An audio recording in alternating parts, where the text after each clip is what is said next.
মসজিদ হলো আল্লাহর ঘর, এটা নিয়ে কেন শত্রামি, এটা নিয়ে কেন দ্বন্দ্ব? এক ভাইয়ের জমির উপর দিয়ে মসজিদে যাওয়ার মেন রাস্তা, ওই রাস্তাটা কি ভাই বন্ধ করে দিয়েছে। এই কাজটা কি ঠিক করেছে? সে যদি খাঁটি মুসলিম হতো, সে যদি আল্লাহর প্রতি তার বিশ্বাস থাকতো, তাহলে এই কাজটা সে কখনোই করতে পারতো না। তার সাথে যদি কারোর সাথে দ্বন্দ্ব হয়ে থাকে, তাহলে তাকে সে বন্ধ করে দিতে পারতো। কিন্তু আল্লাহর ঘর মসজিদে যাওয়ার রাস্তা কীভাবে সে বন্ধ করলো?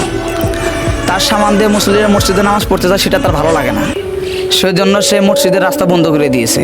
সে তার জমি দিয়ে মসজিদে যাইতে দিবে না, সে বাস দিয়ে বেড়া দিয়ে দিয়েছে, এই মসজিদে যাওয়া নিষেধ। কিন্তু মুসল্লিরা দেখেন আল্লাহর প্রতি তাদের কতটা ভালোবাসা, তারা বাসকে অতিক্রম করে তারা নামাজ পড়ে যাচ্ছে এবং তারা খুব জানাচ্ছে যে এটা কোনো মুসলমানের কাজ হতে পারে না, সে কখনো মুসলমান হতে পারে না, মনে হয় তার পারিবারিক কোনো সমস্যা আছে যে কারণে সে এই কাজটি করতে পারলো। তো ভাই, এই কাজটি যে করেছে এটা কি ঠিক করেছে বলেন আপনারাই?